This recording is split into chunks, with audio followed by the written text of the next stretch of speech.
Hello everyone, welcome back to ഒരു കഥ സൊല്ലട്ടെ mass. My dear പഴയ സ്വത്ത് കുട്ടികളെ, എൻ്റെ പഴയ സ്വത്ത് കുട്ടികളെ ശ്രദ്ധിച്ചിരിക്കണം. കാലാവസ്ഥയൊന്നും ശരിയല്ല കേട്ടോ. ഇപ്പം പനി പിടിച്ചാൽ പോവില്ല. നേരത്തിന് ഭക്ഷണം കഴിക്കണം, എണ്ണ തേച്ചേ കുളിക്കാവൂ. ഞാൻ എപ്പോഴും വിചാരിക്കും, മനസ്സ് മുഴുവൻ നിങ്ങളാ. പുതിയ ആരെങ്കിലും വന്നെന്ന് വെച്ച് എൻ്റെ സ്വത്തുകളെ ഞാൻ മറക്കാൻ പറ്റുമോ? ഇതെന്താ അത് കഥ? എൻ്റെ പൊന്നെ, ഇത്രയും കമൻറ്റ് ഞാൻ പ്രതീക്ഷിച്ചില്ല. ചാനൽ ആരംഭിച്ച് ആദ്യമായിട്ട് ഇത്രയും കമൻറ്റ് വരുന്നു. എന്തായാലും പൊത്തിനകത്തിരിക്കുന്ന പാമ്പൊക്കെ എഴുന്നേറ്റ് വന്നല്ലോ, നന്ദി, താങ്ക് യു. വ്യൂസ് കുറഞ്ഞപ്പോൾ ദണ്ണം കൊണ്ട് പറഞ്ഞു പോയതാ, ക്ഷമിക്കണം. ഇനി ആവർത്തിക്കില്ല. നമുക്കിന്ന് സന്തോഷപൂർവ്വം പുതിയ സിനിമയിലേക്ക് കിടക്കാം. ഇന്ന് നമ്മൾ കാണാൻ പോകുന്നത് ഒരു മിസ്റ്ററി ഹൊററാണ്. സാധാരണ പ്രേതപ്പടം പോലെ ഒരു പ്രേതം വരുന്നു, എല്ലാവരെയും പേടിപ്പിക്കുന്നു, പിന്നെ അതിനെ ഒഴിപ്പിക്കാൻ ഒരു സാമിയാരെ കൊണ്ടുവരുന്നു. ഇതന്നെയല്ലേ ക്ലീഷയായിട്ട് കാണുന്നു. ഇതിലും അങ്ങനെയുള്ള സംഭവങ്ങളുണ്ട്.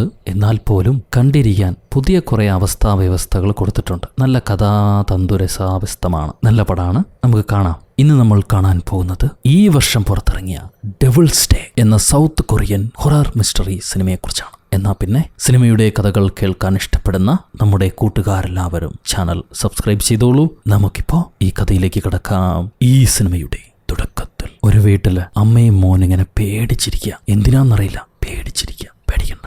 അതേപോലെ മറ്റൊരു മൂലയ്ക്ക് താങ്ങാൻ വയ്യാത്ത ശബ്ദം കേട്ട് ആ വീട്ടിലെ അച്ഛനും പേടിച്ചിരിക്കുക. അകത്ത മുറിയിൽ അവരുടെ മോള്, മൂത്ത മകൾ, അപ്പാ അപ്പാ എന്ന് വിളിച്ച് കരയുന്നുണ്ട്. അവളുടെ രൂപവും ഭാവവും കണ്ടാലറിയാം പൊസസ്ഡ് ആണ്, പ്രേതം ബാധിച്ചിരിക്കുന്നു. അതിനെ ഒഴിപ്പിക്കാൻ വേണ്ടി പോരാടുകയായിരിക്കും ഒരു ഫാദർ. എന്നാൽ ഈ കൊച്ചിന്റെ അപ്പാ അപ്പാ വിളി കേട്ട് നിൽക്കുന്ന അപ്പനെ കൊണ്ട് സഹിക്കില്ല. അയാൾ എന്തും വരട്ടെ എന്ന് പറഞ്ഞ് ഡോറ് തല്ലിപ്പൊളിച്ച് അകത്തേക്ക് പോകാൻ ശ്രമിക്കുന്നു. ഭാര്യ സമ്മതിക്കുന്നില്ല. പ്രീസ്റ്റ് അകത്തേക്ക് വരണ്ടെന്ന് പറഞ്ഞിട്ടുണ്ട്, പോകരുത്. എന്നാൽ ഡാഡി അത് കേൾക്കില്ല. അദ്ദേഹത്തെ കൊണ്ട് മോള് കരയുന്ന ശബ്ദം ഇങ്ങനെ കേട്ട് നിൽക്കാൻ കഴിഞ്ഞില്ല. അങ്ങേര് വാതില് തല്ലിപ്പൊളിച്ച് അകത്തേക്ക് കിടക്കും. അകത്തേക്ക് കിടക്കുമ്പോഴേക്കും കുഞ്ഞിന്റെ ശബ്ദം താണു കഴിഞ്ഞു. അവള് ബെഡിൽ റെസ്റ്റ് ചെയ്തുകൊണ്ടിരിക്കുകയാണ്. പ്രീസ്റ്റ് പറയും, എല്ലാം കഴിഞ്ഞു, ഇറ്റ്സ് ഓവർ നൗ. നിങ്ങൾക്ക് നിങ്ങളുടെ മോളെ തിരിച്ചു കിട്ടി. ഇത് പറയുമ്പോൾ അച്ഛൻ്റെ കൈക്ക് സാരമായ പരിക്കുണ്ട്. അങ്ങേരുടെ കയ്യിൽ നിന്നും രക്തം ചിന്തുന്നുണ്ടാവും. മോള് അവശയായിട്ട് കിടക്കുക. അപ്പൻ ഓടി മോളുടെ അടുത്ത് ചെല്ലും. മോളെ എങ്ങനെയുണ്ട്? മോള് ഓക്കെയാണോ? അപ്പനെ തിരിച്ചറിയാൻ പറ്റുന്നുണ്ടോ? ഇപ്പം മോള്, ഞാൻ ഓക്കെയാണച്ചാ. എനിക്ക് എന്താ സംഭവിച്ചത്? ഞാൻ നിങ്ങൾ ആരെങ്കിലും ഉപദ്രവിച്ചോ? അപ്പം പറയും, ഇല്ല മോളെ, എൻ്റെ മോൾ ആരെയും ഉപദ്രവിച്ചിട്ടില്ല.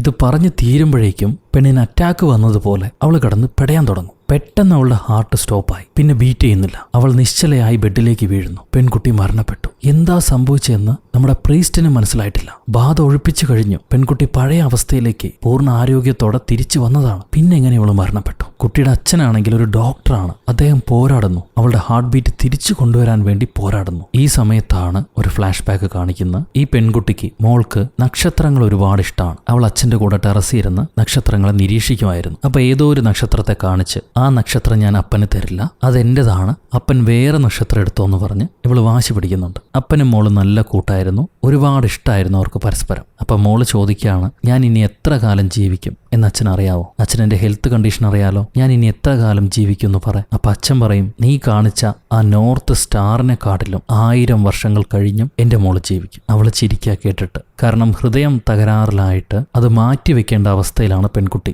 എത്രയും പെട്ടെന്ന് മാറ്റിവെച്ചില്ലെങ്കിൽ അവൾ മരണപ്പെടും. അപ്പം അതിനു വേണ്ട ഒരു ഡോണറെ കാത്തിരിക്കുകയായിരിക്കും അച്ഛൻ. മോളുടെ ചോദ്യം അച്ഛൻ ഒരുപാട് വേദനിപ്പിച്ചു. എന്നാൽ അങ്ങേരത് കാണിക്കില്ല. വീണ്ടും പ്രസന്റിലേക്ക് വരുമ്പോൾ മോളുടെ മരണപ്പെട്ട ബോഡിക്കരികിലായിരിക്കും അച്ഛൻ. അപ്പോൾ ഒരു ഡോക്ടർ വരുന്നുണ്ട്, ചെറിയ പയ്യൻ. ആ ചെറിയ ഡോക്ടർ നമ്മുടെ ഡാഡിയുടെ ജൂനിയറാണ്. പുള്ളിക്കാരൻ റിപ്പോർട്ട് എടുത്ത് വായിച്ചിട്ട് പറയും, സാർ 4 മാസം മുന്നേ മോൾക്ക് ഹാർട്ട് മാറ്റിവെച്ചിട്ടുണ്ട്. ഇതുവരെ കുഴപ്പമുണ്ടായിരുന്നില്ല. എന്നിട്ട് പെട്ടെന്ന് എന്തുകൊണ്ടാണ് ഈ അറ്റാക്ക് സംഭവിച്ചത്? അച്ഛനൊന്നും മിണ്ടില്ല. അച്ഛനും അറിയില്ലല്ലോ എന്തുകൊണ്ടായിരിക്കും ഇത് സംഭവിച്ചതെന്ന്. മോളുടെ ഷൂവും കെട്ടിപ്പിടിച്ച് അച്ഛൻ കരയും. അത് കഴിയുമ്പോൾ മോളുടെ ഫ്യൂണറലാണ്. ഈ മോർച്ചറിക്ക് അടുത്ത് തന്നെ ഒരു ഫ്യൂണറൽ ഹാളുണ്ട്. അങ്ങോട്ടാണ് റിലേറ്റീവ്സിനെയും ഫ്രണ്ട്സിനെയും എല്ലാം ഡാഡിയുടെ ഫാമിലി വിളിച്ചു വരാൻ പറയുക. അച്ഛനും അമ്മയും വലിയ വലിയ ദുഃഖത്തിലായിരിക്കും. അപ്പോഴാണ് അമ്മൂമ്മ വരിക. അമ്മൂമ്മ വന്നിട്ട് പറയും, മോളുടെ ശരീരം ഉടനെ സംസ്കരിക്കാൻ കൊടുക്കാൻ പാടില്ല. ഒരു 3 ദിവസമെങ്കിലും അവളോടൊപ്പം നമുക്കിരിക്കാം. അത് കഴിഞ്ഞിട്ട് സംസ്കാരത്തിന് കൊടുത്താൽ മതി. അതിനു വേണ്ട അറേഞ്ച്മെന്റുകൾ ചെയ്തോളൂ എന്ന് അമ്മൂമ്മ പറയും. കാരണം അവസാനമായി അവളോടൊപ്പം ഇരിക്കാൻ കഴിയുന്നത് ഇനിയൊരു 3 ദിവസം മാത്രമല്ലേ. അപ്പൊ സംസ്കാര ചടങ്ങ് 3 ദിവസങ്ങൾ കഴിഞ്ഞ് മതി.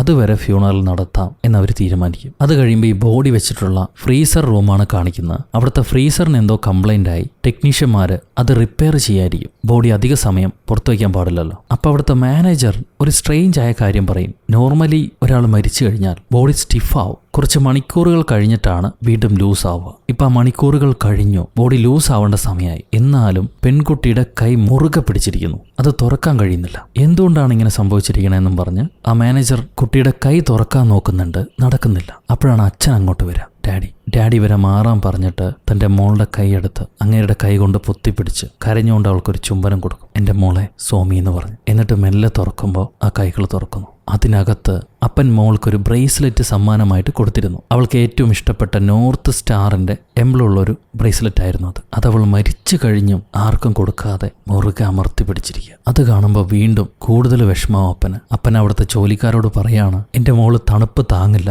അവൾ ഒരുപാട് സമയം ഫ്രീസറിൽ വെക്കരുത്, പുറത്തന്നെ ഇരുന്നോട്ടെ, ഞാൻ നോക്കിക്കൊള്ളാം അവളെ, ദയവ് ചെയ്ത് ഫ്രീസറിൽ വെക്കരുത് എന്ന് പറഞ്ഞ ആ ബ്രേസ്ലെറ്റ് അവളുടെ കയ്യിലേക്ക് തന്നെ കെട്ടിക്കൊടുത്തിട്ട് അപ്പം പോവും. അത് കഴിയുമ്പോൾ കുഞ്ഞു പഠിച്ച സ്കൂളിലെ കുട്ടികളും പിന്നെ ഒപ്പം വർക്ക് ചെയ്ത സ്റ്റാഫുമാരും എല്ലാവരും വരുന്നുണ്ട് ഫ്യൂണറലിന്. അതിൽ ഡാഡിയുടെ കൂടെ വർക്ക് ചെയ്യുന്ന ചില ഡോക്ടേഴ്സ് അവർ മാറി നിന്ന് എന്തൊക്കെയോ സംസാരിക്കുന്നു. കുഞ്ഞിന്റെ സർജറി നന്നായിട്ട് കഴിഞ്ഞാണല്ലോ, പിന്നെ എന്തുകൊണ്ടാണ് മരിച്ചിട്ടുണ്ടാവുക? പിന്നെ നല്ല രീതിക്ക് സർജറി കഴിഞ്ഞിരുന്നെങ്കിൽ എന്തിനായിരിക്കും ആ പെൺകുട്ടി മരിച്ചിട്ടുണ്ടാവുക? അയാൾ വലിയ ഡോക്ടറാണെന്ന് അയാളുടെ വിചാരം. എന്തേലും പെശക് കാണിച്ചിട്ടുണ്ടാവും, അല്ലാതെ ആ കുഞ്ഞിന്റെ ജീവൻ എങ്ങനെ പോവാൻ? ഇതൊക്കെ പറഞ്ഞ് ചില ഡോക്ടർമാർ ചിരിക്കുന്നു. വീണ്ടും ഫ്ലാഷ് ബാക്ക്. എനിക്ക് എന്തെങ്കിലും സംഭവിച്ച്, സർജറി കഴിഞ്ഞ് എന്തെങ്കിലും സംഭവിച്ച് ഞാൻ എഴുന്നേക്കാതിരുന്നാലോ എന്ന് മോൾ അപ്പനോട് ചോദിക്കും. അന്നപ്പം പറഞ്ഞിട്ടുണ്ടാവുക, മോളെ ഞാൻ ആർക്കും എവിടെയും എന്തിനും വിട്ടുകൊടുക്കില്ല, അപ്പനുണ്ട് കൂടെ. എന്തെങ്കിലും കൺഫ്യൂഷൻ തോന്നിയാൽ മോൾ അവിടെ തന്നെ നിന്നാ മതി, എവിടെയാണോ ഉള്ളത് അവിടെ തന്നെ നിന്നാ മതി. അപ്പം വരും മോളെ രക്ഷപ്പെടുത്താൻ, അവിടുന്ന് വിളിച്ചുകൊണ്ട് പോകാൻ അപ്പം വരും. മോൾക്ക് അപ്പനെ വിശ്വാസമല്ലേ, എന്നോട് സത്യം ചെയ്ത് പറയും. മോൾ അവിടെ തന്നെ നിൽക്കും, അപ്പനെ വിശ്വസിച്ച് നിൽക്കുന്ന സത്യം ചെയ്ത് പറയും. മോള് പറയും, എനിക്ക് അപ്പൻ ഒരുപാട് വിശ്വാസമാണ്, എനിക്ക് എപ്പോഴെങ്കിലും പേടി തോന്നിയാൽ ഞാൻ അവിടെ തന്നെ നിൽക്കാം, അപ്പൻ വരുന്നതും കാത്ത് അവിടെ തന്നെ നിൽക്കാം.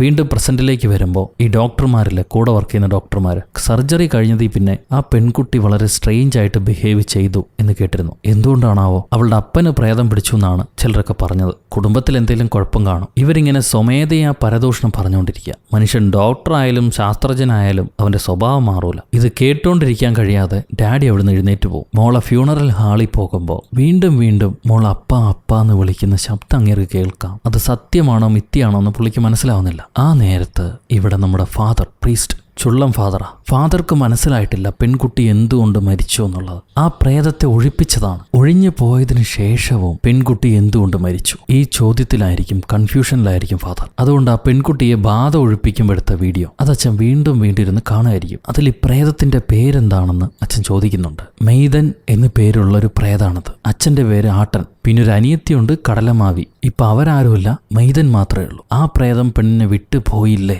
മരണപ്പെട്ട ശരീരത്തിൽ ഒരു പ്രേതം കുടിയിരിക്കുമോ എന്നുള്ള സംശയമൊക്കെ ആയിരിക്കും ഫാദർക്ക്. ഈ സമയത്ത് പെൺകുട്ടിയുടെ കൂടെ പഠിച്ച ചില പെൺകുട്ടികൾ ഫ്യൂണറലിന് വരുന്നുണ്ട്. ഫ്യൂണറലും കഴിഞ്ഞ് ഭക്ഷണം കഴിച്ചുകൊണ്ടിരിക്കുമ്പോൾ ഒരു പെൺകുട്ടി പറയും, സോമി, അതായത് മരിച്ച പെൺകുട്ടി, അവളുടെ അച്ഛന് പ്രേതം പിടിച്ചിട്ടുണ്ട്, അതുകൊണ്ടായിരിക്കും ഇങ്ങനെ സംഭവിച്ചു. അവളുടെ അച്ഛനുമായിട്ട് വഴക്കിടുന്നത് നമ്മൾ കണ്ടതല്ലേ. അതേപോലെ നമ്മുടെ ക്ലാസ്സിൽ പഠിക്കുന്ന പയ്യനെയും അവൾ തള്ളിയിട്ടു. അച്ഛൻ തന്നെ കൊന്നു കളഞ്ഞതാവും, എന്നിട്ട് നാട്ടുകാരെ പറ്റിക്കാൻ അറ്റാക്കാണെന്ന് പറയുന്നതായിരിക്കും. ഈ കുട്ടികളും ഇങ്ങനെ വേണ്ടാതിന് എന്തൊക്കെയോ പറയുന്നു. അപ്പോഴാണ് നമ്മുടെ സോമി തള്ളിയിട്ട് കൈയൊടിഞ്ഞ പയ്യനെ കാണിക്കുന്നു. അവനോട് സോമിയുടെ അമ്മ പറയും, സോമി അറിയാതെ ചെയ്ത, നിന്നോട് സോറി പറയണമെന്നുണ്ടായിരുന്നു. അപ്പോഴേക്കും അവള് പോയി. സോമി പറയേണ്ട ക്ഷമ അമ്മ നിന്നോട് പറയാം. ഇതേട്ടാ ചെറുക്കൻ പറയും, സോമി വേണമെന്ന് വെച്ച് ചെയ്തതല്ല, അത് ഞങ്ങളുടെ പഴയ സോമി ആയിരുന്നില്ല. ഒരുമാതിരി ഭ്രാന്ത് പിടിച്ചതുപോലെ അവൾ പെരുമാറിയത്. എന്തോ ഒരു കുഴപ്പമുണ്ടായിരുന്നു. എനിക്ക് അവളോട് ദേഷ്യമില്ല. ഇതാ പയ്യൻ പറയുമ്പോൾ തന്നെ അമ്മയ്ക്കുണ്ടായ ഒരു ദുരനുഭവം ഓർക്കുന്നുണ്ട്. നമ്മുടെ സോമി സ്വന്തം അമ്മയെ ബാത്ത് ടബ്ബിൽ മുക്കി കൊല്ലാൻ നോക്കിയിട്ടുണ്ട്. ഭാഗ്യത്തിനാണ് അപ്പൻ രക്ഷപ്പെടുത്തിയത്. ഇതെല്ലാം സർജറി കഴിഞ്ഞ് സംഭവിച്ച.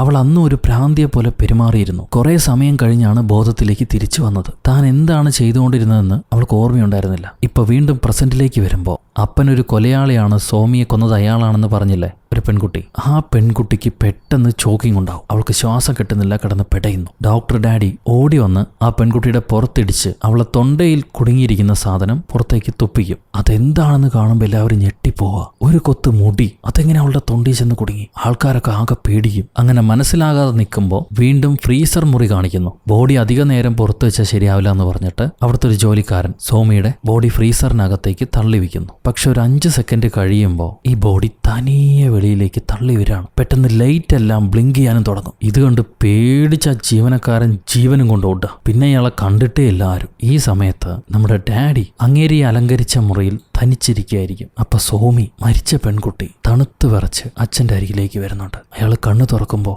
തന്റെ മോള് തണുത്ത് വിറച്ചിരിക്കുക. ശരീരത്തിൽ നിന്നും വെള്ളം ഇറ്റിറ്റ് വീഴുന്നുണ്ടാവും. അപ്പനല്ലേ, മറ്റൊന്നും ചിന്തിക്കില്ല. തന്റെ മോള് തണുത്ത് വിറയ്ക്കുന്നത് കാണുമ്പോൾ അപ്പൻ തുണിയും കൊണ്ട് ഓടി വരിക. മോളെ അപ്പനാ എന്തിനാ മോളിങ്ങനെ വിറയ്ക്കുന്നു? വാ അപ്പം പുതച്ചുതരാം, എന്റെ മോൾക്ക് തണുക്കുന്നുണ്ടോ, എന്താ പറ്റിയെന്ന് ചോദിച്ചിട്ട് അപ്പനാ തുണി കൊണ്ട് മോളെ പുതയ്ക്കാൻ നിൽക്കുമ്പോൾ കുഞ്ഞിന്റെ ഹൃദയഭാഗം കറുത്ത് അവളുടെ ശരീരമാകെ മാറി ഒരു പ്രേതത്തെ പോലെ അവൾ നിലവിളിക്കുക. ഇങ്ങേരെ ഗ്ലാസ്സിലെ ചില്ലും പൊട്ടിപ്പോവും. കണ്ണു തുറക്കുമ്പോൾ താൻ കണ്ടതൊരു സ്വപ്നമായിരുന്നു. പക്ഷേ തന്റെ സ്പെക്ക് പൊട്ടിപ്പോയ അടയാളം അവിടെ അങ്ങനെ തന്നെ ഉണ്ട്. താൻ കണ്ടത് സ്വപ്നമാണോ യാഥാർത്ഥ്യമാണോ എന്ന് അയാൾക്ക് മനസ്സിലാവുന്നില്ല. നേരെ മോളെ കിടത്തിയിരിക്കുന്ന മുറിയിലേക്ക് അങ്ങേര് ചെല്ലും. അപ്പം ആ മുത്തശ്ശൻ പണിക്കാരൻ വീണ്ടും മോളെ ബോഡി ഫ്രീസറിലേക്ക് തള്ളുകയാണ്. ഇത് കാണുമ്പോൾ ഡാഡി, ഞാൻ നിങ്ങളോട് പറഞ്ഞല്ലേ എന്റെ മോളെ ഫ്രീസറിനകത്ത് വെക്കരുതെന്ന്. ഞാൻ പറഞ്ഞ് അനുസരിക്കാൻ പറ്റില്ല, എന്റെ മോൾക്ക് ഇനി ആരും വേണ്ട, ഞാൻ തന്നെ കൂടെ ഇരുന്നോളാം. താൻ പുറത്തു പോയി നിൽക്കുന്നും പറഞ്ഞ് അച്ഛൻ അപ്പൂപ്പനെ വെളിയിലേക്ക് തള്ളിയിട്ടിട്ട് മോളെ അച്ഛനുണ്ട് കൂടെ, മോളെ പേടിക്കണ്ട, മോളെ വിട്ട് അച്ഛൻ എങ്ങോട്ടും പോകുന്നില്ല എന്നും പറഞ്ഞ് മോളുടെ കൈയും കെട്ടിപ്പിടിച്ച് ആ ഡെഡ് ബോഡിക്ക് അരികിൽ തന്നെ അച്ഛൻ കിടക്കുകയാണ്. മോളെ വിട്ട് പിരിയാൻ കഴിയുന്നില്ല അപ്പന്. ആ പിരിവ് താങ്ങുന്നില്ല അപ്പന്.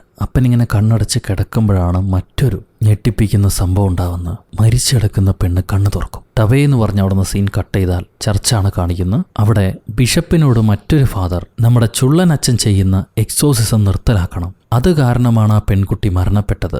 ആ അച്ഛന് മനസ്സിലുള്ള കുറ്റബോധം കൊണ്ടാണ് വീണ്ടും വീണ്ടും ഇങ്ങനെ എക്സോസിസം ചെയ്യുന്നത്. അതിനുള്ള ത്രാണി പുള്ളിക്കില്ല. അതുകൊണ്ട് പുള്ളിയെ പറഞ്ഞ് മനസ്സിലാക്കി നിർത്തലാക്കണം എന്ന് പറഞ്ഞുകൊണ്ടിരിക്കുക. ആ നേരത്താണ് നമ്മുടെ ചുള്ളൻ അച്ഛൻ അങ്ങോട്ട് വരുന്നത്. ഇവരുടെ സംസാരം കേൾക്കുമ്പോൾ അച്ഛൻ തന്റെ ജീവിതത്തിലുണ്ടായ ഒരു മോശം അനുഭവം അതിന്റെ ഫ്ലാഷ് ബാക്കിലേക്ക് പോവുകയാണ്. ചുള്ളം പ്രീസ്റ്റ് ഫാദർ ആവുന്നതിന് മുന്നേ ആർമിയിലാണ് വർക്ക് ചെയ്തുകൊണ്ടിരുന്നത്. ആ സമയത്ത് അങ്ങേർക്ക് പ്രേതം കൂടിയിരുന്നു. തന്റെ ഉറ്റ സുഹൃത്തായ മൈക്കിളാണ് എക്സോസിസം ചെയ്ത് ഹീറോ അച്ഛനെ പ്രേതത്തിൽ നിന്ന് രക്ഷപ്പെടുത്തിയത്. പക്ഷെ ആ എക്സോസിസം നടത്തുമ്പോൾ തന്റെ കൂട്ടുകാരൻ മരണപ്പെട്ടു. ഏറ്റവും അടുപ്പമുള്ള തന്റെ ഉറ്റ സുഹൃത്ത് മരണപ്പെട്ടു. അതിന്റെ വേദന ഇനിയും നമ്മുടെ അച്ഛനെ വിട്ടുപോയിട്ടില്ല. ഇപ്പൊ പ്രസന്റില് ബിഷപ്പ് ഹീറോയോട് പറയാണ്, നീ വീണ്ടും എക്സോസിസം ചെയ്യാൻ പാടില്ല. നിന്റെ വേദന മാറ്റാൻ നീ ഈ മാർഗമല്ല സ്വീകരിക്കേണ്ടത്, അത് നിന്റെ ജീവന് തന്നെ ആപത്താകും. അത് കേട്ട് നമ്മുടെ അച്ഛൻ പറയും, ഞാൻ എന്റെ ജീവനെ പറ്റി ചിന്തിക്കുന്നില്ല, ഒരു മനുഷ്യനെയും സാത്താൻ ഉപദ്രവിക്കരുത്, അത് മാത്രമാണ് എന്റെ ചിന്ത. അപ്പൊ ബിഷപ്പ് പറയും, ആ പെൺകുട്ടി മരണപ്പെട്ടത് നീ കാരണമല്ല, ആ ഭാരം കൂടെ നീ ചുമക്കാതെ നീ ചെയ്യേണ്ട കാര്യങ്ങൾ ചെയ്തു കഴിഞ്ഞു, ഇനി നീ അങ്ങോട്ട് പോകരുത്. അവർക്ക് ഫ്യൂണറലിന് ചെയ്യേണ്ട കാര്യങ്ങൾ ഞാൻ തന്നെ നേരിട്ട് പോയി ചെയ്തു കൊടുക്കാം, നീ അങ്ങോട്ട് വരരുത് എന്ന് ബിഷപ്പ് പറയും. അപ്പൊ നമ്മുടെ അച്ഛൻ, ഇല്ലച്ചാ, ഞാൻ എക്സോസിസം വൃത്തിയായി പൂർത്തീകരിച്ചു, എന്നിട്ടും ആ ഡെവിള് കുഞ്ഞിനെ വിട്ടു പോയിട്ടില്ല. ആ ഡെവിളിന്റെ പേരെനിക്കറിയാം, മെയ്തൻ. ആ ഡെവിൾ എന്താണ് തീരുമാനിച്ചിരിക്കണേന്ന് എനിക്ക് മനസ്സിലായിട്ടില്ല. ആ ഡെവിൾ കാരണമാണ് ആ കുട്ടി മരണപ്പെടുന്നത്. ഈ ഡെവിളിന്റെ പേര് കേട്ട ഉടനെ ബിഷപ്പ് പറയും, നീ നേരിട്ട് ഈ കേസിൽ ഇൻവോൾവ് ആവണ്ട, വേണമെങ്കിൽ നമുക്ക് വത്തിക്കാനിലേക്ക് പെറ്റീഷൻ കൊടുക്കാം, ഇനി നീ അങ്ങോട്ട് പോവണ്ട, ഞാൻ തന്നെ നേരിട്ട് പോയിക്കോളാം. സീൻ കട്ട് ചെയ്താൽ പെൺകുട്ടിയുടെ വീട്ടുകാരെല്ലാം അവളുടെ ബോഡി എടുക്കാൻ നേരം ചുറ്റും നിന്ന് കരയുന്നു. അവസാന വാക്കുകൾ ഓരോരുത്തരായി കുട്ടിയോട് സംസാരിക്കുകയാണ്. അപ്പൊ ബോഡിക്കരികിലേക്ക് പോകാതെ മാറി നിൽക്കുന്ന ഡാഡിയെ ഈ പെൺകുട്ടി അപ്പ അപ്പ എന്ന് പറഞ്ഞ് വിളിക്കും. അവളുടെ ശബ്ദം കേൾക്കാം. എന്നാൽ പെൺകുട്ടി അവിടെ അതേപടി കിടക്കുകയാണ്. പക്ഷെ വിളിച്ചത് തന്റെ മോളാണെന്ന് അപ്പന് മനസ്സിലായി. അപ്പൻ ഓടി വന്ന് മോളെ തട്ടി എഴുന്നേൽപ്പിക്കും. സോമി, അപ്പം വന്നിട്ടുണ്ട്, മോളെ കണ്ണു തുറക്ക്. കേൾക്കുന്നുണ്ടോ നിനക്ക്? ഞാൻ പറയുന്നത് കേൾക്കുന്നുണ്ടോ? മോളുടെ കണ്ണീന്ന് കണ്ണുനീര് ഒഴുകുന്ന കാണാം. ഇയാൾ പറയാണ്, എന്റെ മോള് കരയുന്നു, കണ്ണുനീര് വരുന്നുണ്ടല്ലോ, അവൾക്ക് എന്തോ എന്നോട് പറയണം. അപ്പോൾ അവിടുത്തെ മാനേജർ പറയും, സാർ, മരണപ്പെട്ട ബോഡിയിൽ നിന്ന് കണ്ണുനീര് വരുന്നത് സാധാരണയാണ്, കുഞ്ഞു പോയി, നിങ്ങൾ ബഹളം വെക്കരുത്, ദയവ് ചെയ്ത് മാറി നിൽക്കൂന്ന് പറഞ്ഞ് അവിടെയുള്ള ഒരു ഡാഡിയെ മാറി വിളിച്ചോണ്ട് പോകും. ഈ നേരത്ത് നമ്മുടെ പ്രീസ്റ്റ് ഈ മെയ്തൻ എന്ന് പറയുന്ന സാത്താൻ എവിടെ നിന്ന് വന്നു എന്നറിയാൻ വേണ്ടി പഴയൊരു ഹിസ്റ്ററി ബുക്ക് തപ്പി നോക്കുക. അപ്പൊ അതിലൊരു കഥയുണ്ട്. പണ്ട് ഒരു പ്രോസ്റ്റിറ്റ്യൂട്ട് വുമണ് 2 കുട്ടികൾ ജനിച്ചു. അത് സായാമി സെരട്ടകളായിരുന്നു. ഇതിൽ ഒരു കുട്ടിയുടെ പേര് ബെരിയൽ എന്നാണ്, മറ്റേ കുട്ടിക്ക് പേര് വെച്ചിട്ടില്ല. 2 പേരും ഒരുമിച്ചാണല്ലോ നടക്കുന്നത്, അതുകൊണ്ട് വെറുതെ ഒരു പേര് വേസ്റ്റ് ആക്കണ്ട എന്ന് വിചാരിച്ചിട്ടാവാം. എന്തായാലും പേര് വെച്ചിട്ടില്ല. വലിയൊരു സാത്താൻ, അഘോര സാത്താൻ ഈ കുട്ടികളെ ബാധിക്കുന്നു. ആ കൺജോയിന്റ് ട്വിൻസ് തന്റെ കുടുംബത്തെയും നാട്ടിലുള്ള എല്ലാവരെയും കൊന്നൊടുക്കാൻ തുടങ്ങി. അന്നത്തെ പ്രീസ്റ്റുമാർക്ക് ഇതിനെ തളയ്ക്കാൻ കഴിഞ്ഞില്ല. അവരതിനെ തളയ്ക്കാൻ കണ്ടുപിടിച്ചൊരു മാർഗം ഈ കൺജോയിന്റ് ട്വിൻസിലെ ഒരാളുടെ ഹൃദയം മറ്റേ ആൾക്കെടുത്ത് മാറ്റിവെച്ച് അവരുടെ ബോഡി സീൽ ചെയ്യുക എന്നുള്ളതാണ്. അങ്ങനെ ചെയ്തപ്പോഴാണ് ഈ സാത്താൻ മറഞ്ഞു പോയത്. അപ്പൊ ആ സാത്താനുള്ളത് ഹൃദയത്തിലാണ്. കുപ്പിയിലാക്കുന്ന പോലെ ഹൃദയത്തിനകത്താക്കിയിട്ടാണ് ഇവർ ബറി ചെയ്ത്. ആ സാത്താന്റെ പേരാണ് മെയ്തൻ. ഇത് പ്രീസ്റ്റ് മനസ്സിലാക്കുന്ന സമയം ഇവിടെ നമ്മുടെ പെൺകൊച്ചിന്റെ വായിന്നൊരു മോത്ത് പുറത്തേക്ക് പറന്നു വരും. ഡെവിൾസിന്റെ ചിഹ്നമാണ് ഈ മോത്ത്, നിശാശലഭം. വായിന്ന് പുറത്തു വന്ന മോത്ത് ഇങ്ങനെ പറന്ന് കുഞ്ഞിന്റെ ഫ്യൂണറൽ നടക്കുന്ന സ്ഥലത്തേക്ക് വരുന്നു. അവിടെ പ്രെയർ ചൊല്ലിക്കൊണ്ടിരിക്കുകയായിരിക്കും ബിഷപ്പ്. ഈ മോത്തിനെ കണ്ടുടനെ ബിഷപ്പ് പേടിക്കും. കാരണം ബിഷപ്പിന് അറിയാം അതൊരു അപശകുനമാണ്. എത്രയും പെട്ടെന്ന് നമ്മുടെ പ്രെയർ തീർക്കണം. അദ്ദേഹം ബൈബിൾ എടുത്ത് വായിക്കാൻ തുടങ്ങും. ഈ നേരത്ത് ഡാഡി ആണെങ്കിൽ എൻ്റെ മോൾക്ക് ജീവനുണ്ട്, അവൾ എന്നെ വിളിച്ചു, എനിക്ക് അവളെ രക്ഷപ്പെടുത്തണം എന്ന് പറഞ്ഞ് വാശി പിടിക്കുക. കൂടുള്ള എല്ലാവരെയും തള്ളി മാറ്റി അപ്പം മോളുടെ ബോഡിയും കൊണ്ട് ഓടി ഓപ്പറേഷൻ തിയേറ്ററിലേക്ക് കൊണ്ടുവന്ന് അവൾക്ക് CPR കൊടുക്കാൻ തുടങ്ങും. മരിച്ച പെൺകുട്ടിക്ക് CPR കൊടുക്കുന്നു. അവൾ ജീവനോടെ തിരിച്ചു വരുന്നില്ല. ഈ നേരം പ്രെയർ ചൊല്ലിക്കൊണ്ടിരുന്ന ബിഷപ്പിന്റെ വായിന്ന് ചോര രക്തമൊലിക്കാൻ തുടങ്ങും. അടുത്ത നിമിഷം അങ്ങേര് സ്വന്തം തല അവിടുത്തെ പ്രെയർ ടേബിളിൽ ഇടിച്ചിടിച്ച് തന്റെ വായിലെ പല്ല് മുഴുവൻ കൊഴിഞ്ഞു പോകുന്നു. ചുറ്റുമുള്ള വീട്ടുകാരും സിസ്റ്റർമാരും പേടിച്ചരണ്ടു പോകും. അവർക്ക് എന്താ ചെയ്യേണ്ടതെന്നറിയില്ല. കുറെ നേരം തലയിടിച്ച് അച്ഛൻ ബോധം കെട്ട് വീഴുന്നു. ഈ അച്ഛന്റെ മുന്നിൽ ആ സോമിക്കുട്ടി പ്രേതമായിട്ട് നിൽക്കുന്ന അങ്ങേർക്ക് കാണാം. എത്രയും പെട്ടെന്ന് അവിടുത്തെ ജീവനക്കാർ അച്ഛനെ ഹോസ്പിറ്റലിലേക്ക് കൊണ്ടുപോവാ. അപ്പോഴാണ് നമ്മുടെ പ്രീസ്റ്റ് അങ്ങോട്ട് വരുന്നത്. അങ്ങേര് വരണ്ടാന്ന് പറഞ്ഞിരുന്നെങ്കിലും എന്തോ അപകടം മണത്തപ്പം ഇങ്ങനെ ഓടി വന്നതാ. കുഞ്ഞച്ചനെ കാണുമ്പോൾ ബിഷപ്പ് പറയും, മകനെ, ആ ഡെവിൾ ശക്തനാണ്. നമ്മുടെ പ്രാർത്ഥനയെയും ദൈവത്തിന്റെ ശക്തിയെയും അത് നിശ്ചയം എതിർക്കുന്നു. എനിക്കതിനോട് പോരാടാൻ കഴിഞ്ഞില്ല. പക്ഷെ നിനക്കതിനുള്ള ശക്തിയുണ്ട്. എന്റെ മകൻ അതിനുള്ള ശക്തിയുണ്ട്. അവനെ ജയിക്കാൻ അനുവദിക്കരുത്. ഈ കുട്ടികളെ രക്ഷപ്പെടുത്ത്. അതിനെ വെറുതെ വിട്ടുകൂടാ. ദൈവം നിനക്ക് തന്ന കഴിവ് കാണിക്ക്. അവരെ രക്ഷപ്പെടുത്തെന്നും പറഞ്ഞിട്ട് ബിഷപ്പ് ബോധം കെട്ടുപോകും. ഈ സമയത്ത് മോൾക്ക് CPR കൊടുത്ത അച്ഛനെ ജീവനക്കാരെല്ലാം പുറത്തേക്ക് വിളിച്ചുകൊണ്ടുവരും. അമ്മ അപ്പൻ്റെ മോന്തയ്ക്കൊന്ന് കൊടുത്തിട്ട്, നമ്മുടെ മോള് മരിച്ചു, അത് ഏറ്റെടുക്ക്. നിങ്ങൾക്ക് മനസ്സിലാവുന്നില്ലേ? ദയവ് ചെയ്ത് മനസ്സിലേക്ക് അത് ഏറ്റെടുക്ക്. നമ്മുടെ മോള് പോയി, ഇനി ഒന്നും ചെയ്തിട്ട് കാര്യമില്ല എന്ന് പറഞ്ഞ് ഡാഡിയെ കെട്ടിപ്പിടിക്കും. ഈ സമയത്ത് പ്രീസ്റ്റ് നേരെ ഫ്രീസർ മുറിയിലേക്ക് വരുന്നു. അവിടുത്തെ മുത്തശ്ശൻ പറയും, നിങ്ങൾ പ്രീസ്റ്റ് ആണെങ്കിലും ഫ്രീസർ മുറിയിലേക്കൊന്നും ഇങ്ങനെ കയറി വരാൻ പാടില്ല. ഞാൻ ഈ കുട്ടിയുടെ വീട്ടുകാരോട് ചെന്ന് കംപ്ലൈൻറ്റ് ചെയ്യും. ഇവിടുന്ന് ഇറങ്ങിപ്പോകുമെന്ന് ചോദിക്കും. അപ്പോൾ പ്രീസ്റ്റ് പറയും, നിങ്ങൾ എന്താ ചെയ്യേണ്ടതെന്ന് വെച്ചാൽ ചെയ്തോളൂ. ആ കുട്ടിയുടെ വീട്ടുകാരോട് പറഞ്ഞോളൂ. എനിക്ക് ചെയ്യാനുള്ള ജോലി ഞാൻ ചെയ്യാനാണ് വന്നത്. ഇത് കേൾക്കുമ്പോൾ അപ്പൂപ്പൻ ഇറങ്ങിപ്പോവും. പ്രീസ്റ്റ് സോമിയുടെ ബോഡിയിൽ ഹന്നാം വെള്ളം തെളിച്ചിട്ട് പ്രാർത്ഥിക്കാൻ തുടങ്ങാണ്. ആ സമയത്ത് അപ്പൂപ്പൻ നമ്മുടെ ഡാഡിനെയും മമ്മീനെയും വിളിച്ചോണ്ട് വരും. ഡാഡി വന്ന ഉടനെ പ്രീസ്റ്റിനെ കാണുമ്പോൾ പ്രീസ്റ്റിന്റെ മോന്തയ്ക്ക് ഒരു കുത്തു കൊടുത്തിട്ട്, നീ കാരണമാടാ എൻ്റെ മോള് മരണപ്പെട്ടത്, നീയാണ് കൊന്നതെന്നും പറഞ്ഞ് അങ്ങേരോട് വഴക്കുണ്ടാക്കിക്കൊണ്ടിരിക്കുക. ആ സമയത്ത് മോളുടെ ഹൃദയഭാഗം കറുപ്പ് നിറായി അവളുടെ വെയിനിലേക്കെല്ലാം ഈ കറുപ്പ് പടരുന്നതായിട്ട് കാണാം. ഹന്നാം വെള്ളം തെളിച്ചുകൊണ്ടാണ് അങ്ങനെ. പ്രീസ്റ്റ് പറയും, മരിച്ച സോമിയുടെ ബോഡിയിൽ നിന്നും ഇനിയും ആ ഡെവിൾ വിട്ടുപോയിട്ടില്ല. അത് അവളുടെ ഹൃദയത്തിലാണുള്ളത്. ഈ കുഞ്ഞിന് എവിടെ നിന്നാണ്, ആരുടെ കയ്യിൽ നിന്നാണ് നിങ്ങൾ ഹൃദയം വാങ്ങിച്ചത്? അതാണ് നമുക്ക് കണ്ടുപിടിക്കേണ്ടത്. മോളുടെ മരണത്തിന് കാരണം ആ സാത്താനാണ്. അവൾ മരണപ്പെട്ടെങ്കിലും ജീസസിനെ പോലെ 3-ാം നാൾ ഉയർത്തെഴുന്നേൽക്കും. അന്ന് ഉയർത്തെഴുന്നേൽക്കുന്നത് നിങ്ങളുടെ മോളായിട്ടായിരിക്കില്ല, പൂർണ്ണമായും ആ സാത്താനായിട്ടായിരിക്കും. ചുറ്റുമുള്ള എല്ലാവരെയും അവൾ കൊന്നുകളയും. ആ 3-ാം നാൾക്ക് മുന്നേ മോളുടെ ഈ ബോഡി എരിച്ചു കളയണം. ഇപ്പം തന്നെ അത് ചെയ്യണം. ഇത് കേട്ടുടനെ അപ്പം പറയും, താൻ വാ തുറന്നു പോകരുത്. എൻ്റെ മോൾ എന്ത് ചെയ്യണമെന്ന് എനിക്കറിയാം. നീ കാരണമാണ് എൻ്റെ മോൾ ഇങ്ങനെ കിടക്കുന്നത്. ഇറങ്ങിപ്പോണം. ഞാൻ അച്ഛനെ നോക്കില്ല, വീണ്ടും തല്ലും. ഇറങ്ങിപ്പൊക്കോന്ന് പറഞ്ഞ് ഹീറോയെ ചീത്ത പറഞ്ഞ് ഡാഡി അവിടെ നിന്ന് മാറിപ്പോ. അപ്പോൾ വീണ്ടും ഫ്ലാഷ് ബാക്ക് കാണിക്കുന്നു. അച്ഛൻ മോൾക്ക് വേണ്ടി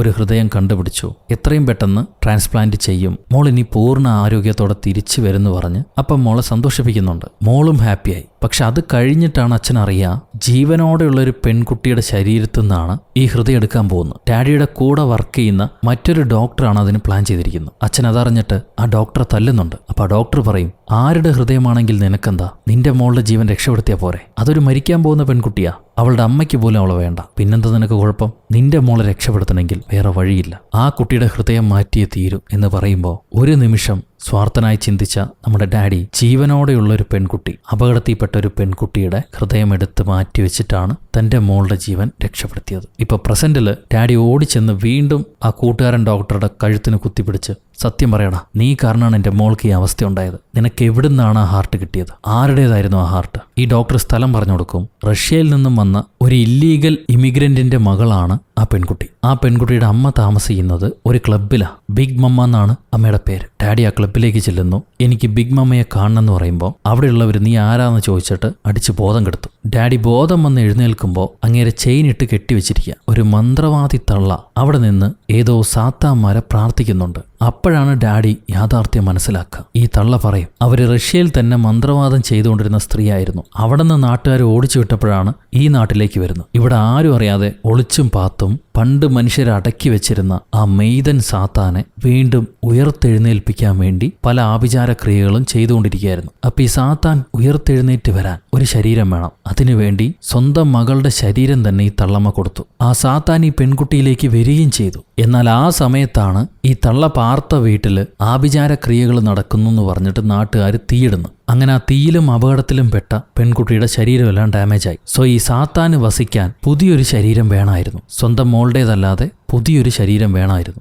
അങ്ങനെ ആ ശരീരം തേടിക്കൊണ്ടിരിക്കുമ്പോഴാണ് തേടിയ വള്ളി കാലി ചുറ്റിയതുപോലെ ഹീറോയുടെ കൂട്ടുകാരൻ ഡോക്ടർ ഈ ലേഡിയെ ചെന്ന് കാണുന്നു. ഇത് അമ്മച്ചി പറഞ്ഞുകൊണ്ടിരിക്കുന്ന സമയത്തായിരിക്കും ഡാഡി എങ്ങോട്ടാണ് പോയതെന്ന് അന്വേഷിച്ച് നമ്മുടെ പ്രീസ്റ്റ് ഡാഡിയുടെ പുറകിൽ തന്നെ വരിക. അങ്ങേരി ക്ലബ്ബിൽ ചെന്ന് അവിടുത്തെ റൗഡികളെല്ലാം അടിച്ചിട്ട് ഡാഡി അന്വേഷിച്ച് ബേസ്മെന്റിലേക്ക് വരികയാണ്. ഈ സമയത്ത് ഡാഡി, എൻ്റെ മോളെ ഞാൻ നിനക്ക് വിട്ടുതരില്ല, എനിക്ക് എങ്ങനെയെങ്കിലും അവളെ രക്ഷപ്പെടുത്തണം എന്ന് പറയുമ്പോൾ ഫ്ലാഷ് ബാക്കിൽ ഈ സാത്താൻ കൂടിയ പെണ്ണിന്റെ ബോഡിയെ എങ്ങനെയെങ്കിലും തിരിച്ചു കൊണ്ടുവരാൻ നോക്കുമ്പോഴാണ് കൂട്ടുകാരൻ ഡോക്ടർ പണം കൊടുക്കുന്നു. എന്നിട്ട് ആ ഹൃദയം വാങ്ങിക്കുന്നു. ആ സാത്താനുള്ള ഹൃദയമായിരുന്നു നമ്മുടെ ഡാഡി സ്വന്തം മോളുടെ ശരീരത്തിലേക്ക് പിടിപ്പിച്ച്. അതിന്റെ വിഷ്വൽസ് കാണിച്ചു കഴിയുമ്പോൾ പ്രസന്റില് ഡാഡി ആ തള്ളയോട് ചോദിക്കും, എന്റെ മോൾ എങ്ങനെയാണ് രക്ഷപ്പെടുത്തേണ്ടത്, ദയവ് ചെയ്ത് പറഞ്ഞു തരൂ, എനിക്ക് അവളെ മരണത്തിന് വിട്ടുകൊടുക്കാൻ കഴിയില്ല. അപ്പൊ മന്ത്രവാദി, നിന്റെ മകൾ ഞങ്ങളുടെ മെയ്തന്റെ കയ്യിൽ സുരക്ഷിതയാണ്, അവൾ ഇനി ജീവിതത്തിലേക്ക് തിരിച്ചു വരില്ല, അങ്ങനെ കൊണ്ടുവരാൻ നിന്നെ ഞാൻ സമ്മതിക്കൂല്ല എന്ന് പറഞ്ഞിട്ട് ഡാഡി ആ തള്ള കൊല്ലാൻ നോക്കുമ്പോഴേക്കും ഫാദർ അങ്ങോട്ട് എത്തിക്കഴിഞ്ഞു. അങ്ങേര് പ്രയർ ചൊല്ലി ഈ തള്ള മന്ത്രവാദിയെ തളച്ചിടും. ഈ തള്ളയിലും ഏതോ ഒരു സാത്താനുണ്ട്. അതിന്റെ തലയെ കൈവച്ച് പ്രാർത്ഥിക്കുമ്പോൾ അതേതോ ഒരു ഇഗ്മയിൽ എന്ന് പറഞ്ഞ സാത്താന്റെ പേരും പറഞ്ഞിട്ട്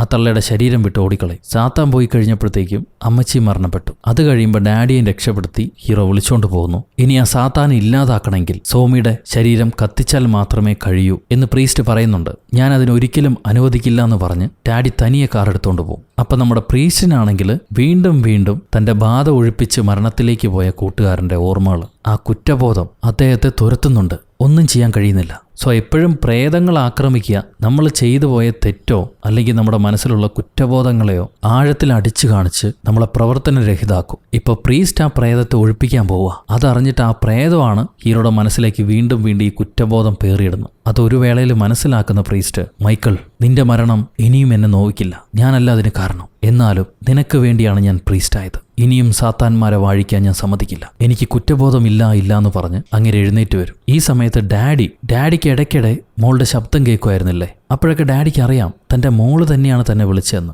എല്ലാവരും അവൾ മരിച്ചു എന്ന് പറയുമ്പോഴും തന്റെ മോളാണ് തന്നെ വിളിക്കണേന്ന് ഡാഡിക്ക് അറിയായിരുന്നു. അവൾ തന്നെയാണ് വിളിച്ചത്. അപ്പന് ചെയ്തു കൊടുത്ത സത്യം അവൾ പാലിച്ചതാ. അവൾ അവിടെ തന്നെയുണ്ട്, പോയിട്ടില്ല. അവളുടെ ആത്മാവാണ് എന്നെ രക്ഷപ്പെടുത്തു അച്ഛാന്ന് പറഞ്ഞിട്ട് വിളിക്കുന്നു. അത് മറ്റാരും വിശ്വസിച്ചില്ലെങ്കിലും അപ്പനത് മനസ്സിലായിരുന്നു. അതുകൊണ്ടാണ് മോളെ ശരീരം കത്തിക്കാതെ അങ്ങേര് കാത്തിരിക്കുന്നു. ഇപ്പൊ ഇവിടെ ഫ്യൂണറൽ ഹാളില് ഒരുപാട് നേരമായി ഇവര് ഡാഡിയെ കാത്തിരിക്കാൻ തുടങ്ങി. ഇനിയും പുള്ളി വന്നിട്ടില്ല. സമയം കഴിഞ്ഞു, നമുക്ക് പോണെന്ന് പറഞ്ഞിട്ട് എല്ലാവരും നിർബന്ധിക്കുമ്പോൾ വീട്ടുകാർ ബോഡി എടുത്തോളം പറയും. അങ്ങനെ ബോഡി എടുത്തോണ്ട് പോവാണ്. പോകുന്ന വഴിയെ ഈ ബോഡിക്ക് പെട്ടെന്ന് കനം കൂടി ആരെക്കൊണ്ടും അത് പൊക്കാൻ പറ്റാത്ത അവസ്ഥയാവും. അപ്പോഴാണ് ഡാഡി ആ സ്പോട്ടിലേക്ക് എത്തുന്നത്. നോക്കുമ്പോൾ ഈ കോഫിന് മോളി പ്രേതം കയറി നിപ്പുണ്ട്. അതുകൊണ്ടാണ് ഇത്ര ഭാരം. അത് ആ ബോഡിയെ കത്തിക്കാൻ സമ്മതിക്കുന്നില്ല. ഇപ്പൊ ഡാഡി ഒരു കുരിശ് വാങ്ങി ആ പ്രേതത്തെ തല്ലി ഓടിച്ചിട്ട് ഈ കോഫിൻ പൊട്ടിച്ച് തന്റെ മോളെ പുറത്തെടുക്കും. അപ്പൻ എന്റെ മോളെ വിട്ടുകൊടുക്കില്ല എന്ന് പറഞ്ഞ് ഇങ്ങനെ ബോഡി എടുത്തോണ്ട് ഓടാൻ നോക്കുക. പക്ഷെ അവിടുത്തെ സെക്യൂരിറ്റികൾ സമ്മതിക്കുന്നില്ല. അവർ ഡാഡിയെ പിടിച്ചു മാറ്റും. ഈ നേരത്താണ് ഫാദർ വരുന്നത്. ഫാദർ തന്റെ തിരുവസ്ത്രവും വെച്ച് പെൺകുട്ടിയെ തലയെ തൊട്ട് പ്രാർത്ഥിക്കുമ്പോൾ ഡാഡി അതിനും സമ്മതിക്കാതെ ഫാദറെ തള്ളി മാറ്റുന്നു. ഒരു നിമിഷം പ്രീസ്റ്റിന്റെ ശ്രദ്ധ മാറവേ ഈ ബോഡി തനിയെ ആകാശത്തിലേക്ക് ഉയരാൻ തുടങ്ങും. കുറച്ചു നേരം ഉയർന്നു പൊങ്ങിയ ബോഡി പെട്ടെന്ന് നിലത്തേക്ക് അടിച്ചു വീഴുന്നു. അപ്പൻ ഓടിച്ചെന്ന് ബോഡി പിടിക്കാൻ നോക്കുമെങ്കിലും അത് കാണില്ല. മൺമറഞ്ഞു പോയി ആ ബോഡി. എല്ലാവരുടെയും കൺമുന്നിൽ നിന്ന് ഒരു സെക്കൻഡ് അത് എവിടെ പോയി എന്നറിയാതെ മൺമറഞ്ഞു പോയി. പക്ഷെ അപ്പൻ അറിയാം അതിപ്പോഴും ഫ്യൂണറൽ ഹൗസിനകത്ത് തന്നെ ഉണ്ട്. ആ ബോഡി വിട്ടുകൊടുക്കാൻ പ്രേതം തയ്യാറല്ല. മോളുടെ ശബ്ദം കേൾക്കാം, അപ്പ എന്നുള്ള ശബ്ദം. ആ ശബ്ദവും ഫോളോ ചെയ്ത് അപ്പം പോവും. അപ്പൊ ഇരുട്ടിന്ന് മോളുടെ രൂപം, അവളുടെ ആത്മാവ്. അപ്പാ, ഞാൻ നിങ്ങൾക്ക് സത്യം ചെയ്തു തന്നല്ലേ നിങ്ങൾ വരുന്നതുവരെ കാത്തിരിക്കാമെന്ന്, അവിടെ തന്നെ ഇരിക്കാമെന്ന്. ഞാൻ അവിടെ ഉണ്ട്. പക്ഷെ ഇനിയും എനിക്ക് കാത്തിരിക്കാൻ പറ്റുമെന്ന് തോന്നുന്നില്ല. ഇനിയും എനിക്ക് സമയമില്ല. എനിക്ക് പിടിച്ചു നിൽക്കാൻ കഴിയുന്നില്ല അപ്പ, എന്നോട് ക്ഷമിക്കൂന്ന് പറഞ്ഞിട്ട് മോളുടെ ആത്മാവ് അപ്രത്യക്ഷാവും. ഇയാൾ വീണ്ടും ഉള്ളിൽ പോകുമ്പോൾ കുറേ മോത്ത്, ഈ മോത്താൽ നിറഞ്ഞ് തന്റെ മോളുടെ ബോഡി നിലത്ത് കിടക്കുന്ന കാണാം. അപ്പൻ എന്താ ചെയ്യേണ്ടതെന്നറിയില്ല. ഞാൻ എന്താ ചെയ്യേണ്ടത് മോളെ, എനിക്കൊന്നും അറിയില്ലല്ലോ, ഞാൻ എങ്ങനെ നിന്നെ രക്ഷപ്പെടുത്തും എന്ന് പറഞ്ഞ് കരയാണ് അങ്ങേര്. എന്റെ മോൾ ഇത്രയും നേരം പിടിച്ചു നിന്നു, ഇനി ഞാൻ എങ്ങനെ അവളെ വിട്ടുകൊടുക്കും, എനിക്കറിയില്ല. നമ്മുടെ പ്രീസ്റ്റ് അപ്പോഴാണ് അങ്ങോട്ട് വരുന്നത്. അങ്ങേര് പ്രീസ്റ്റിനോട് ചോദിക്കും, നിങ്ങളൊരു പള്ളിയിലച്ഛനല്ലേ? എനിക്കറിയില്ല, ഞാൻ സാധാരണക്കാരനാണ്. എന്റെ മോളെ എങ്ങനെയെങ്കിലും രക്ഷപ്പെടുത്താൻ സഹായിക്കൂ. അപ്പൊ പ്രീസ്റ്റിന് മനസ്സിലാവും അപ്പൻ എന്തായാലും മോളെ വിട്ടുകൊടുക്കാൻ തയ്യാറല്ല. ആ സാത്താനെ നശിപ്പിക്കാൻ ബോഡി കത്തിക്കുക എന്നതല്ലാതെ മറ്റെന്തെങ്കിലും വഴിയുണ്ടാവണം. ഒരു കൂട്ട പ്രാർത്ഥനയിലൂടെ ആ സൈത്താനെ വീണ്ടും ഈ ബോഡിയിലേക്ക് തിരിച്ചു കൊണ്ടുവരാൻ പറ്റും. അതിനിപ്പോൾ ഒരുപാട് പേരൊന്നും ഇവരെ കൂടെ ഇല്ല. ഇവർ രണ്ടുപേരും മാത്രമേ ഉള്ളൂ. ഈ രണ്ടുപേരും പ്രാർത്ഥിച്ച ആ സൈത്താനെ വീണ്ടും കുഞ്ഞിന്റെ ബോഡിയിലേക്ക് കൊണ്ടുവന്ന് പേര് ചൊല്ലി അതിനെ വിളിച്ച് ഇറങ്ങിപ്പോകാൻ പറയണം. പേര് പറഞ്ഞാൽ അത് ഇറങ്ങിപ്പോവും, അല്ലെങ്കിൽ ഇച്ചിരി പിണക്കം കാണിക്കും, മുൻചുണ്ടിയുള്ളാന. അപ്പൊ അതിനുവേണ്ടി പ്രീസ്റ്റ് ഡാഡി ഒരുക്കി അദ്ദേഹത്തിന്റെ കയ്യിൽ ബൈബിള് കൊടുത്ത് അതിലെ വചനങ്ങൾ വായിക്കാൻ പറയും. എന്നിട്ട് ഇങ്ങേര് പ്രേ ചെയ്യും. അതിലെ വചനങ്ങൾ പൂർണ്ണമായിട്ട് വായിച്ചു തീർക്കണം. അതിനിടയ്ക്ക് ഈ പ്രേതം കുറെ ഇല്യൂഷൻസ് ഒക്കെ കാണിക്കും. എന്നിട്ട് വഴി തെറ്റിക്കാൻ നോക്കും. അതിൽ വിശ്വസിക്കരുത്, പൂർണ്ണമായിട്ട് വായിച്ചു തീർക്കണം എന്ന് പറഞ്ഞിട്ട് ബൈബിൾ കൊടുക്കുക. പക്ഷെ ഇത് വായിക്കാൻ തുടങ്ങുമ്പോൾ തന്നെ ഫാദർക്ക് കണ്ണു കാണില്ല. അങ്ങേർക്ക് പല ഇമാജിനേഷൻസും വരും. താൻ ചെയ്ത കുറ്റകൃത്യങ്ങൾ കൺമുന്നി വരും. മറ്റൊരു പെൺകുട്ടിയുടെ ഹൃദയമെടുത്താണല്ലോ വെച്ചത്. അതൊക്കെ കൺമുന്നി വന്ന് ഈ ഫാദർ തന്നെ ഒരു ഗോസ്റ്റ് ആയിട്ട് തോന്നും. അപ്പൊ ഡാഡി കത്തി എടുത്തോണ്ട് വന്ന് പ്രീസ്റ്റിനെ തന്നെ കൊല്ലാൻ നോക്കുക. ഇതെല്ലാം പ്രേതം കൊടുക്കുന്ന ഇമാജിനേഷൻസ് ആയിരിക്കും. അങ്ങേര് കുത്താൻ നിൽക്കുമ്പോഴാണ് നമ്മുടെ മോളുടെ ആത്മാവ് അപ്പനെ വിളിക്കുക. അപ്പാ ചെയ്യരുത്, അപ്പൻ ഇങ്ങനെ ഒരു കുറ്റം ചെയ്യരുത്. എല്ലാം അപ്പൻ്റെ തോന്നലാ. തിരിച്ചു വരും, ബോധത്തിലേക്ക് തിരിച്ചു വരും. മോളുടെ വിളി കേൾക്കുമ്പോൾ അപ്പന് ബോധം തിരിച്ചു കിട്ടും. ഭാഗ്യത്തിന് പ്രീസ്റ്റ് രക്ഷപ്പെട്ടു. ആ സൈത്താൻ മോളുടെ ശരീരത്തിലേക്ക് എത്തിക്കഴിഞ്ഞു. ഇനി പേര് ചൊല്ലി അതിനെ വിലക്കിയാൽ മതി. അച്ഛൻ കൊന്ത കയ്യിൽ പിടിച്ച് വചനവും പറഞ്ഞ് അതിനെ വിലകിപ്പോവാനുള്ള മന്ത്രങ്ങളൊക്കെ പറഞ്ഞിട്ട് അതിൻ്റെ പേര് ചൊല്ലാൻ പോകുമ്പോഴേക്കും ഒറ്റയടി ഈ പ്രേതം പ്രീസ്റ്റിനെ അടിച്ചു തെറിപ്പിക്കും. അങ്ങേരുടെ ബോധം പോയി. ഇനി എന്താ ചെയ്യേണ്ടതെന്ന് അച്ഛൻ അറിയില്ല. ഞാൻ എന്താ ചെയ്യേണ്ടത് മോളെ? എനിക്കൊന്നും അറിയില്ലല്ലോ. ഞാൻ എന്താ ചെയ്യേണ്ടതെന്ന് അച്ഛൻ മോളുടെ ബോഡിയോട് ചോദിക്കുമ്പോൾ ഈ പ്രേതം മോളുടെ രൂപത്തിൽ വന്ന് ഡാഡിയുടെ പുറത്ത് കയറിയിരുന്നിട്ട് പറയും, നിനക്കും എനിക്കും വലിയ വ്യത്യാസമൊന്നുമില്ല. നീയും സ്വാർത്ഥനാണ്. സ്വന്തം ആഗ്രഹങ്ങൾക്ക് വേണ്ടി നീയും ഒരു മനുഷ്യന്റെ ജീവൻ എടുത്തിട്ടുണ്ട്. പിന്നെങ്ങനെ നീ ദൈവപിള്ളയാവും? നീയും എന്നെ പോലെയാ. നീ സാത്താന്റെ പിള്ളയാ. നിന്റെ മകളെ ഞാൻ വിട്ടേക്കാം. അതിന് പകരമായി നിന്റെ ശരീരം എനിക്കിതാ. നീ എന്നോട് കൂടെ വാ. ഞാൻ നിന്റെ ശരീരത്തിൽ ജീവിച്ചോളാം. അപ്പൊ ഡാഡി, എങ്കിൽ എൻ്റെ ശരീരം എടുത്തോളൂ. എൻ്റെ മോളെ വെറുതെ വിട്ടേക്കെന്നും പറഞ്ഞ് ആ കത്തി സ്വന്തം നെഞ്ചിലേക്ക് കുത്തിയിറക്കും. ഉടനെ പെൺകുട്ടിയുടെ കറുത്ത ഹൃദയമൊക്കെ മാറി അവളുടെ വെയിൻസിലേക്ക് ഒഴുകുന്ന സാത്താന്റെ രക്തമൊക്കെ പോയിട്ട് ഇപ്പം നമ്മുടെ ഡാഡിയുടെ ശരീരത്ത് ആ സാത്താൻ കയറിക്കൂടിയിരിക്കുക. ബ്ലാക്ക് ഔട്ട് ചെയ്യുമ്പോൾ ഡാഡി എവിടെ പോയെന്നറിയില്ല. അമ്മയും കുടുംബക്കാരും വരുമ്പോൾ മോളും പ്രീസ്റ്റും മാത്രമേ അവിടെ കിടക്കുന്നുള്ളൂ. ഇതിൽ അത്ഭുതം എന്താന്ന് വെച്ചാൽ മോളെ പൊക്കിയെടുക്കാൻ നേരം അവൾ ശ്വാസം വിടുന്നുണ്ടാവും. അമ്മ ഞെട്ടിപ്പോവും. അവൾ ഉടനെ ആശുപത്രിയിലേക്ക് കൊണ്ടുവരുന്നു. മോള് പൂർണ്ണ ആരോഗ്യവതിയായിട്ട് തിരിച്ചു വന്നിരിക്കുന്നു എന്ന് ഡോക്ടർ പറയും. വലിയ മെഡിക്കൽ മിറാക്കിളാണത്രേ. ആ നേരം പ്രീസ്റ്റ് കണ്ണു തുറക്കുമ്പോൾ ഡാഡിനെ കാണുന്നില്ല. ഡാഡി എവിടെ പോയി? അങ്ങേർക്ക് എന്താണ് സംഭവിച്ചതെന്നറിയാൻ വേണ്ടി ഇങ്ങനെ ടെറസിലേക്ക് വരും. അപ്പൊ ഡാഡിയുടെ അവസ്ഥ കാണുമ്പോൾ പ്രീസ്റ്റിന് മനസ്സിലാവും ഡാഡി പൂർണ്ണമായി ആ സാത്താനെ തൻ്റെ ശരീരത്തിലേക്ക് ആവാഹിച്ചു വെച്ചിരിക്കുകയാണ്. എന്നാൽ ഡാഡിക്ക് കുറച്ച് ബോധമുണ്ട്. ആ ബോധം വെച്ചിട്ടാണ് പുള്ളിക്കാരൻ ടെറസിലേക്ക് വന്നിരിക്കുന്നത്. ഡാഡി എന്താ ചെയ്യാൻ പോണേന്നുള്ളത് പ്രീസ്റ്റിന് മനസ്സിലായി. അരുത്, ഞാൻ പറയുന്നത് കേൾക്കൂ, മറ്റൊരു വഴിയുണ്ട് എന്ന് പ്രീസ്റ്റ് പറയുമ്പോഴേക്കും എനിക്കറിയാം ഫാദർ, ഈ ഒരു വഴി മാത്രമേ ഉള്ളൂ. ഈ സാത്താൻ ഇല്ലാതാവണമെങ്കിൽ അത് വസിച്ചിരിക്കുന്ന ബോഡി കത്തിച്ചു കളയണം. അത് മാത്രമേ വഴിയുള്ളൂ എന്ന് പറഞ്ഞിട്ട് ഡാഡി ടെറസിൽ നിന്ന് പുറകിലേക്ക് ഒരു കാറിന്റെ പുറത്തേക്ക് ചാടും. അങ്ങേരെ അടിച്ചു വീഴുന്നു. അനങ്ങാൻ കഴിയുന്നില്ല. ബാക്കിയുള്ള ആ കുറച്ച് ജീവൻ കൊണ്ട് പുള്ളി ലൈറ്റർ എടുത്ത് കത്തിക്കും. കാറിന്റെ ലീക്കായ പെട്രോളിൽ പിടിച്ച് ആ തീയാളി കത്തുന്നു. വലിയൊരു ബ്ലാസ്റ്റ്. ഡാഡിയുടെ ശരീരം മൊത്തം കത്തിക്കരിഞ്ഞുപോയി. അങ്ങനെ ആ സാത്താനും ഈ ഭൂമിയിൽ നിന്ന് മൺമറഞ്ഞില്ലാതാകുന്നു. ബ്ലാക്ക് ഔട്ട് ചെയ്താൽ 1 വർഷം കഴിഞ്ഞ് അച്ഛൻ്റെ സമാധിയിലേക്ക് വന്നിരിക്കുകയാണ്. അമ്മയും മോളും മകനും അച്ഛനോട് പ്രാർത്ഥിച്ച് സന്തോഷമൊക്കെ അറിയിച്ചതിന് ശേഷം മോള് ചെന്ന് പ്രീസ്റ്റിനെ കാണും. മറ്റാർക്കും ഈ കാര്യങ്ങൾ അറിയില്ലെങ്കിലും മോൾക്കറിയാം. അവൾ പറയും, ഞാൻ അച്ഛന് വേണ്ടി കാത്തിരിക്കുകയായിരുന്നു. പക്ഷേ എനിക്ക് വേണ്ടി അച്ഛൻ സ്വന്തം ജീവൻ ത്യാഗം ചെയ്യുമെന്ന് വിചാരിച്ചില്ല. എനിക്കിപ്പോൾ എന്നോട് തന്നെ ദേഷ്യമാണ്. അത് കേട്ട് പ്രീസ്റ്റ് പറയും, ഒരിക്കലും നീ നിന്നോട് ദേഷ്യപ്പെടരുത്. അച്ഛൻ നിനക്ക് വേണ്ടിയാണ് എല്ലാം ചെയ്തത്. അങ്ങേരിപ്പോൾ നിന്നെ കാണുന്നുണ്ടാവും. ഒരുപക്ഷെ നിനക്കെന്തെങ്കിലും സംഭവിച്ചിട്ട് അങ്ങേർക്ക് ജീവിക്കേണ്ടി വന്നിരുന്നെങ്കിൽ അതായിരിക്കും ഏറ്റവും വലിയ നരകം. അദ്ദേഹത്തെ സംബന്ധിച്ച് ഇപ്പം അച്ഛന് സന്തോഷം നൽകുന്ന മകളാണ് നീ. അങ്ങേർക്ക് അഭിമാനമായിട്ട് ജീവിക്കുക. പൊയ്ക്കോ, ഒരിക്കലും റിഗ്രറ്റ് വേണ്ട. നീ ഒരു പാപം അറിഞ്ഞ് ചെയ്തിട്ടില്ല. എല്ലാവർക്കും സന്തോഷം പകര് എന്നും പറഞ്ഞ് പ്രീസ്റ്റ് അവളെ ഹാപ്പി ആയിട്ട് പറഞ്ഞയക്കും. അവിടെ വെച്ച് ഡെവിൾസ് ഡേ എന്ന സിനിമ അവസാനിക്കുന്നു.